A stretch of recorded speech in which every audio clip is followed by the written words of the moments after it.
Bienvenue! Vous écoutez le podcast La liberté d'être où je réfléchis à ce besoin d'être simplement. Mon nom est Marie-Ève Dugas et aujourd'hui je vais explorer comment notre état intérieur peut définir notre réalité extérieure.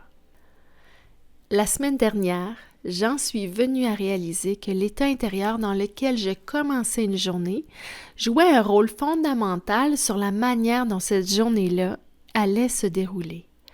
En fait, j'ai compris que la journée se modèle en résonance avec mon état intérieur. Elle s'accorde d'une certaine manière à ce que j'émane. La vie me donne tout simplement raison. Ce que je crois se manifeste dans la journée. Et c'est un peu comme si chaque moment, chaque interaction, chaque événement répondait à l'appel silencieux de mes émotions et de mon énergie, qu'il soit positif ou négatif. C'est en devenant le témoin attentif de cette cohérence, de cette correspondance entre mon état intérieur et la réalité extérieure que j'ai pu comprendre où était ma responsabilité. Cette responsabilité n'est pas dans le contrôle de ce qui m'arrive, mais dans la manière dont je choisis d'être, dont je choisis d'aligner mes pensées avec ce que je souhaite voir apparaître dans ma journée. Parce que, en réalité, ce qui se passe autour de nous est souvent le reflet de ce qui se passe en nous. Si j'aborde une journée avec des tensions, de l'anxiété ou des pensées agitées, eh bien, j'ai remarqué que les situations se tendent, que les interactions avec les autres se chargent d'une certaine lourdeur. À l'inverse, lorsque je cultive un état de paix intérieure, de calme et d'ouverture, de connexion sincère pour créer une relation avec les autres, la journée semble s'harmoniser, les événements glissent avec plus de fluidité. Ça ne veut pas du tout dire que la journée sera sans effort physique et mental. Même dans la difficulté apparente d'une situation ou d'un événement qu'on peut vivre, on va pouvoir comprendre la grande beauté qui se cache en arrière. Parce que notre état d'esprit sera dans l'ouverture et non dans le jugement. Alors, je fais quoi là avec ce constat? Il me reste qu'à me responsabiliser pour être en harmonie dans le moment présent, de faire confiance que tout est OK, que j'ai un apprentissage à faire. Et à la fin d'une journée pas facile, c'est d'essayer de voir où est-ce que j'ai bifurqué de l'essentiel pour me retrouver désalignée, où est-ce que j'ai déposé mon attention la veille ou les jours avant pour éveiller un sentiment d'anxiété, de peur, de doute ou d'appréhension. Quel élément essentiel j'ai oublié de nourrir? Dans mon cas, la semaine dernière, c'est que j'avais décidé de choisir le résultat avant la relation. Je voulais que mes élèves atteignent un but et j'ai mis de côté la connexion entre moi et eux.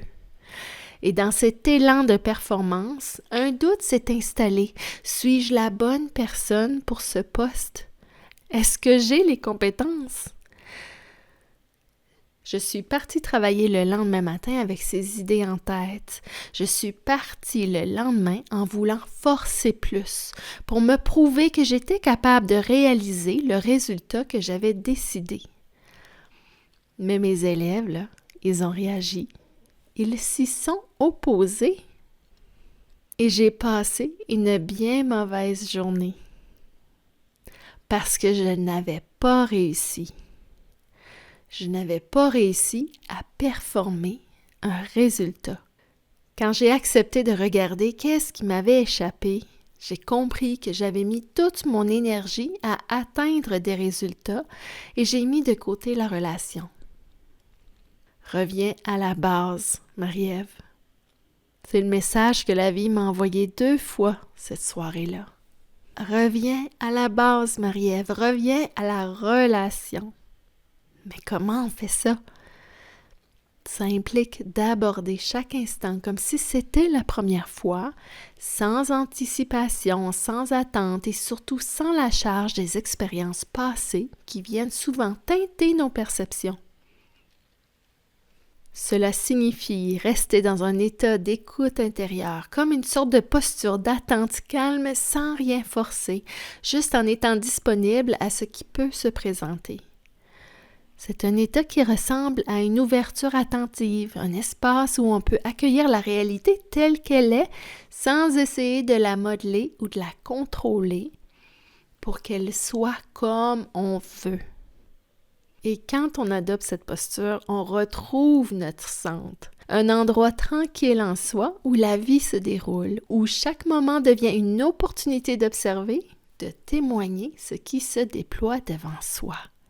On devient un observateur, un témoin qui accueille chaque instant dans sa forme la plus pure et les gestes justes émergent pour les situations données. Une situation qui pourrait être jugée difficile devient l'opportunité de vivre un moment de connexion réelle avec d'autres personnes. Mais ça, la semaine passée, je l'avais oublié.